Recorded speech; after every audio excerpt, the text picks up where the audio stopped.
पास वाले घर में एक बहुत सुंदर आंटी रहती थी। वह इतनी गौरी और खुश मिजाज थी कि मैं जब भी उसे देखता तो मेरा दिल धड़कने लगता। आंटी का पति बाहर रहता था, इसलिए मेरा दिल चाहता था कि मैं उस पर अपना हाथ साफ करूं, लेकिन मुझे नहीं पता था कि वह भी किसी शिकार की तलाश में है। एक दिन मैं गली से गुजर रहा था कि उसने मुझे किसी काम से अपने घर में बुलाया। मैं घर में दाखिल हुआ तो उसने मुझे एक कमरे में बिठा दिया। मैं चुपचाप कमरे में जाकर बैठ गया। थोड़ी देर बाद जब आंटी कमरे में आई तो उसने नाइटी पहन रखी थी। उसे देखकर मेरे होश उड़ गए। मैंने उसे काम का पूछा तो वह कहने लगी। यह सुनकर मेरे दिल में लड्डू फूटने लगे। फिर पूरा दिन उसके साथ। मेरा नाम राज है, मेरी उम्र 20 साल है। हमारे घर के पास वाले घर में एक आंटी रहती थी जिसका पति अक्सर घर से बाहर रहता था। वह आंटी घर में अकेली रहती थी। एक बार ऐसा हुआ कि उस आंटी ने मुझे अपने घर किसी काम से बुलाया। मोहल्ले की अक्सर औरतें मुझे अपने घर की कोई चीज लाने के लिए बुलाया करती थीं। मैं भी उनके काम कर दिया करता था। यही वजह थी कि मैं जब भी घर से बाहर निकलता हर घर से यही आवाज आती, राज जरा इधर आना, हमें थोड़ा सामान तो ला दो। मैं इस चीज का आदी हो चुका था, इसलिए वो काम करवाकर मुझे कुछ पैसे भी दे देती। इसलिए मैं भी उनका काम खुशी खुशी कर दिया करता था। क्योंकि यह आंटी मेरी पड़ोसी थी, उनका हक भी हम पर ज्यादा था, इसलिए मैंने उनकी बात सुनने के लिए चला गया। वह आंटी अपने घर के दरवाजे पर खड़ी थी। उन्होंने मुझे अपने करीब आने का इशारा किया तो मैं उनके पास जाकर खड़ा हो गया। वह मुझसे कहने लगी, राज, क्या तुम मुझे किराए पर डीवीडी ला दोगे? यह सुनकर मैं चौंक गया। मैं हैरानी से उनकी तरफ देखने लगा। आंटी ने मुझे बताया कि उनके किसी रिश्तेदार की शादी की मूवी आई हुई है और वह उसे देखना चाहती है, तो मैं इसीलिए उन्हें कहीं से डीवीडी प्लेयर ला कर दे दूं। पहले तो मैं हिचकिचाया क्योंकि वीडियो सेंटर वाले आजकल किराए पर कुछ भी नहीं दे रहे थे, मगर फिर मैंने सोचा कि आंटी ने पहली बार मुझसे कोई काम कहा है।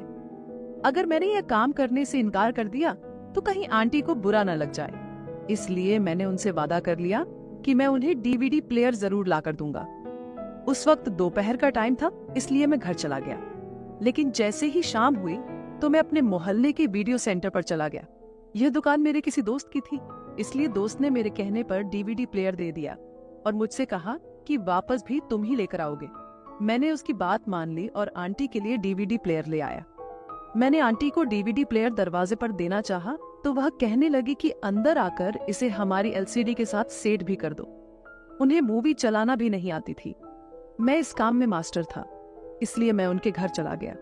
उनका घर बहुत खूबसूरत था और अंदर से घर देखने से मुझे यह अंदाजा हो गया कि वह आंटी काफी पैसे वाली है। आंटी ने मुझे एक कमरे में बिठाया और कहा कि इस एलसीडी के साथ डीवीडी प्लेयर को सेट कर दो। मैंने उन्हें शादी की मूवी चलाकर दे दी। इस दौरान आंटी मेरे लिए चाय बनाकर ले आई और मजबूरन मुझे वह चाय पीनी पड़ी। तभी मेरा ध्यान मूवी की तरफ चला गया। उस शादी के फंक्शन में एक बहुत खूबसूरत लड़की नाच रही थी। वह इतना खूबसूरत तरीके से नाच रही थी कि मेरी चाय खत्म हो गई, मगर मुझे इस बात का एहसास ही नहीं हुआ। तभी आंटी ने मुझे बताया कि ये मेरी बेटी है, आज इसकी तबीयत खराब है, इसीलिए सो रही है। ये सुनकर मैं उठ खड़ा हुआ और अपने घर आ गया। घर आकर भी मेरा सारा ध्यान आंटी की बेटी की तरफ ही था। वह मुझे अच्छी लगने लगी। दूसरे दिन आंटी ने मुझे डीवीडी प्लेयर दरवाजे पर ही दे दिया और अंदर आने को नहीं कहा। यह सुनकर मैं बुझ गया, क्योंकि मैं शायद मौके की तलाश में था कि कब आंटी घर बुलाएगी और मैं उसकी खूबसूरत बेटी को देख पाऊंगा। पता नहीं उसे देखकर मैं क्यों बेचैन सा हो गया था। आखिर कई दिनों के बाद एक बार फिर आंटी को मुझसे काम पड़ गया। आंटी ने मुझे आवाज दी और कहा, बेटा, हमारी मशीन खराब हो गई है, घर आकर जरा चेक कर देना। मैं जल्दी से घर के अंदर गया।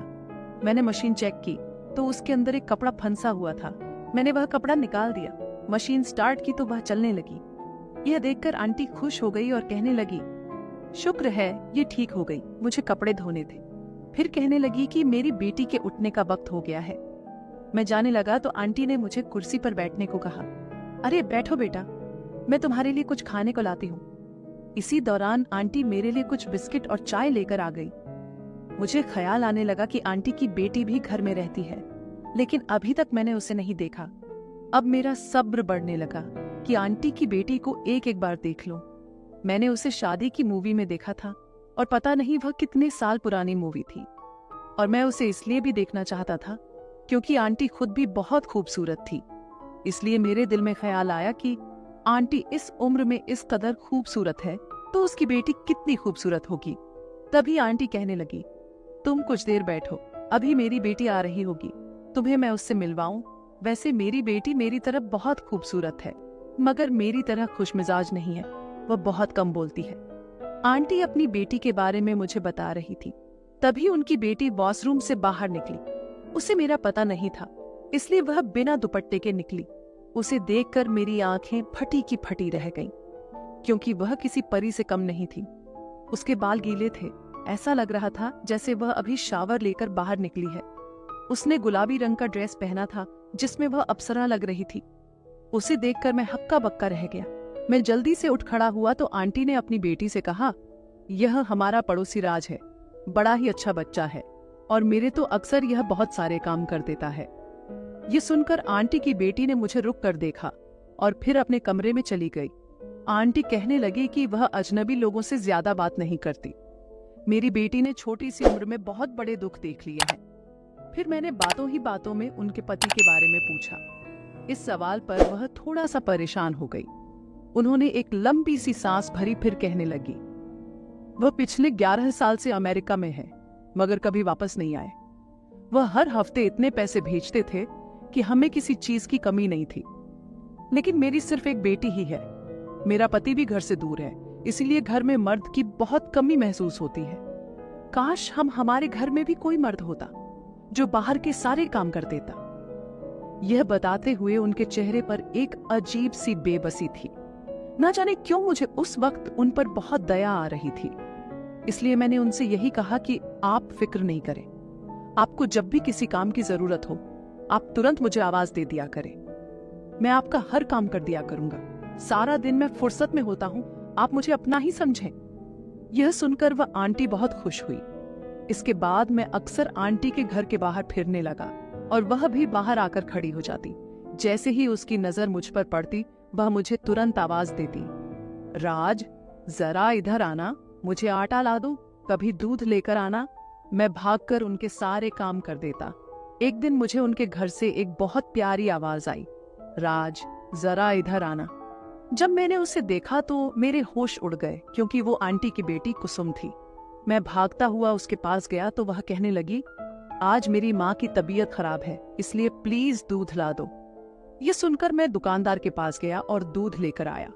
मैंने दस्तक दी तो आंटी की बेटी ने दरवाजा खोला और मैंने उससे कहा, दूध ले आया हूँ, यह ले। मैंने जब इतना कहा तो वह मुझे दूर से आवाज देने लगी, प्लीज दूध अंदर आकर पकड़ा दो। यह सुनकर मैं अंदर दाखिल हुआ।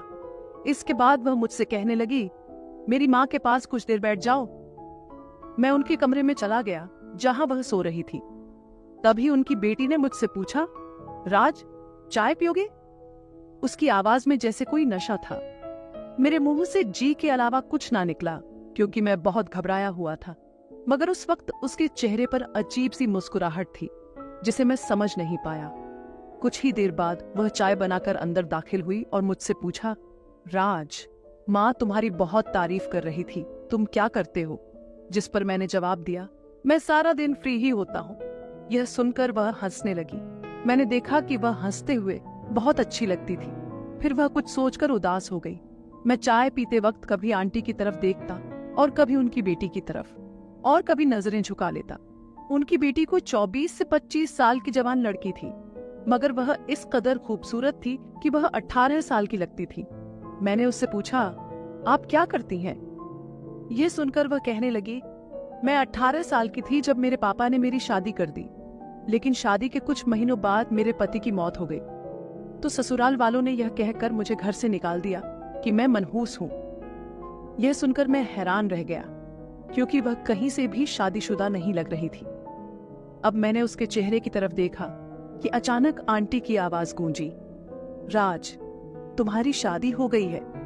मैंने इनकार में सर हिलाया तो आंटी की बेटी ने कहा, वह क्यों? मैंने कहा, मैं तो अभी सिर्फ 20 साल का हूँ। यह सुनकर वह कहने लगी, आजकल के लड़के तो 18 साल की उम्र में भी शादी कर लेते हैं। यह सुनकर मैंने कहा, मेरा कोई काम धंधा नहीं है, ऐसे में मुझसे कौन शादी करेगा। यह सुनकर आंटी की बेटी खामोश हो गई। इस दिन के बाद मैं किसी न किसी बहाने उनके घर चला जाता था।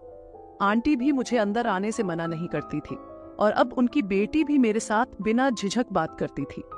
एक दिन वह मुझसे कहने लगी, राज, तुम कब तक मोहल्ले वालों के काम किया करोगे? तुम कोई काम धंधा क्यों नहीं करते ताकि तुम्हारी शादी हो? ये सुनकर मैंने उसे कहा कि काम धंधे के लिए बहुत सारे पैसे चाहिए जो कि मेरे पास नहीं है। जिस पर वह कहने लगी, तुम कौन सा काम करना चाहते हो? मैंने कहा, मैं अमेरिका जाना चाहता हूँ, मगर मेरे पास टिकट और वीजा के लिए पैसे नहीं है। इसे निकाला और मेरे हाथ पर रख दिया और कहने लगी, यह मेरी शादी का जेवर है जो मेरी माँ ने मुझे दिया था। यह अब मेरे किसी काम का नहीं है, शायद यह मेरी किस्मत में नहीं था। तुम यह बेचकर पैसे ले लो, शायद इससे तुम्हारा काम चल जाएगा। यह सुनकर मैं डर गया और उससे कहा, नहीं, मैं यह नहीं ले सकता। मैं तुरंत अपने घर आ गया और बिस्तर में आकर लेट गया। मैं मोहल्ले का गरीब लड़का था, जबकि वह एक अमीर लड़की थी। मेरे माँ बाप गुजर चुके थे, इसलिए मैं मोहल्ले वालों के काम कर दिया करता था। इस वजह से कोई और काम भी नहीं कर सकता था। लोग भी मुझे काम के बदले पैसे दे दिया करते थे। मेरा गुजारा अच्छा हो जाता था। मैंने अभी तक शादी नहीं की थी। सारा दिन मोहल्ले में आवारा फिरता और आंटी के घर भी अक्सर चला जाया करता था। मैं आईडी कार्ड पर अपनी उम्र 2 साल ज्यादा करके दुबई जाना चाहता था, मगर मेरे पास पैसे नहीं थे। आज न जाने क्यों आंटी की बेटी ने मुझसे हंसी बात कह दी थी। हमें मिले हुए इतना समय भी नहीं हुआ था कि वह मुझ पर इतना एहसान कर सके। मैं बिस्तर पर लेटा यही सोच रहा था कि ना जाने उसे मुझ पर इतना तबार कैसे आ गया। अगले 2 दिन तक मैं उनके घर के पास से नहीं गुजरा। ना जाने यह डर था या शर्मिंदगी, लेकिन तीसरे दिन आंटी मेरे घर आ गई। शायद वह अपने घर में बैठे बैठे बोर हो रही थी, तो इसलिए मेरे घर चली आई। मैं भागकर किचन में गया और आंटी के लिए चाय बनाने लगा, जिस पर आंटी मुझसे कहने लगी, 2 दिन हो गए, तुम हमारे घर क्यों नहीं आए? मैं भी शायद इसी इंतजार में था कि वह मुझसे यह सवाल करे। मैंने तुरंत कह दिया कि आपने कौन सा मुझे याद किया था। यह सुनकर आंटी मुझसे कहने लगी, मैं और मेरी बेटी तुम्हें बहुत याद करते हैं। यह सुनकर मैं चौंक गया और उनसे पूछने लगा, आपकी बेटी भी मुझे याद करती है? यह सुनकर वह कहने लगी, हाँ, उस बेचारी का मेरे और तुम्हारे सिवा और कौन है इस दुनिया में? जिसके साथ ही वह हंसने लगी। तुम दिल के बहुत अच्छे हो, इसलिए हम तुम्हारे साथ अपने दिल की बात कर लेते हैं, वरना वह तो अंदर से बुरी तरह टूट चुकी है। मैंने उसके बाप से बहुत बार कहा है कि उसके लिए कोई और अच्छा सा रिश्ता तलाश कर दे। कब तक घर में ऐसे ही पड़ी रहेगी? आंटी के मुंह से उनकी बेटी की दूसरी शादी का सुनकर मैं चौंक गया। क्या आप अपनी बेटी की दूसरी शादी करना चाहती हैं? ये सुनकर आंटी कहने लगी, हाँ बिल्कुल, वह जवान है, खूबसूरत है, इसके अलावा उसमें क्या कमी है? बस किस्मत ने उसे बेचारी को ससुराल से यूं निकाल दिया। कोई अच्छा लड़का मेरी बेटी का हाथ मांगेगा तो मैं फौरन हाँ कर दूंगी। यह सुनकर मैं आंटी के करीब जाकर बैठा और उनसे पूछा, आपको अपनी बेटी के लिए कैसा लड़का पसंद है? आंटी मेरे सवाल पर कहने लगी, बस शरीफ हो और अच्छा कमाता हो, क्योंकि हमारी बेटी हमारे घर में भी ऐश करती है, इसलिए मैं चाहती हूँ कि वह अपने पति के घर भी ऐश करे, उसे कोई तकलीफ ना हो। यह सुनकर मैं चुप हो गया। सारी रात यही सोचता रहा कि मैं शरीफ तो बस हूँ, मगर मैं इतने सारे पैसे कहाँ से लाऊं कि आंटी अपनी बेटी का हाथ मेरे हाथ में रख दे। यही सोच से 2 दिन गुजर गए और मेरी मायूसी में इजाफा होने लगा। तभी मैंने सोचा कि मुझे आंटी की बेटी की बात मान लेनी चाहिए। अगर मैं उससे जेवर लेकर अमेरिका चला जाता हूँ और वहां दिन रात मेहनत करने के बाद अपना घर बना लेता हूँ, तो आंटी जरूर मुझे अपनी बेटी का रिश्ता जरूर दे देगी। इस ख्याल ने मुझे बहुत हिम्मत दी और मैं अगले दिन उनके घर चला गया। आंटी को नमस्ते करने के बाद मैं सीधा उनकी बेटी के कमरे में चला गया।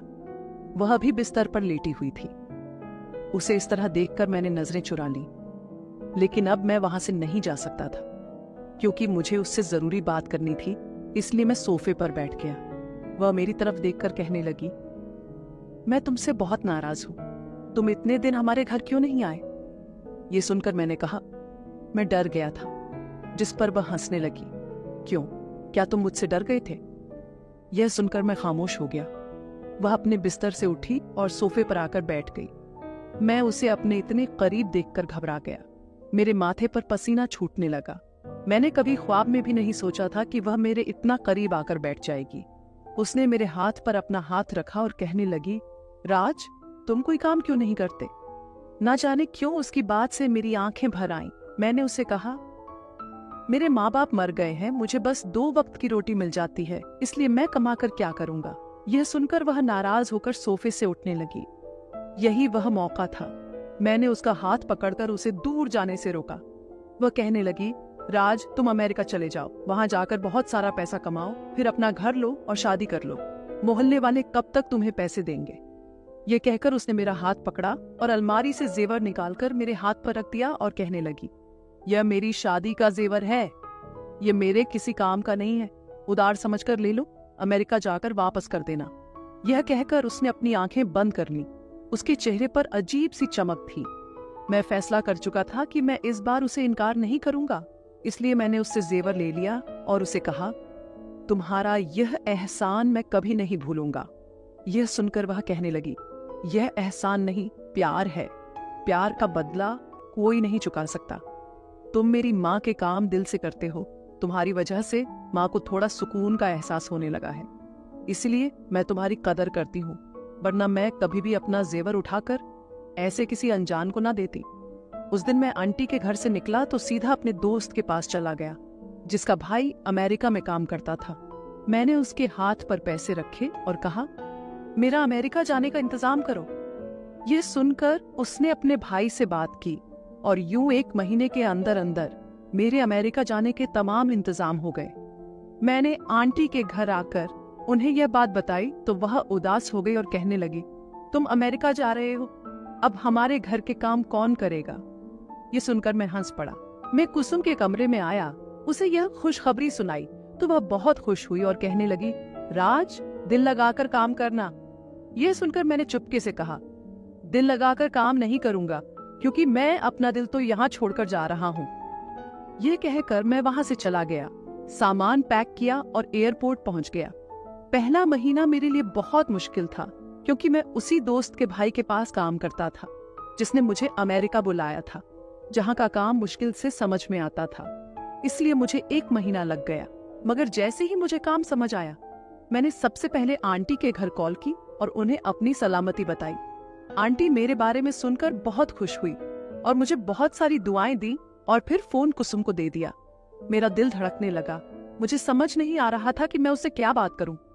वह खुद ही मुझसे बातें करने लगी और कहने लगी, पैसे जमा करते रहना, बेहवजा खर्ची मत करना, ताकि तुम जल्दी से शादी कर सको।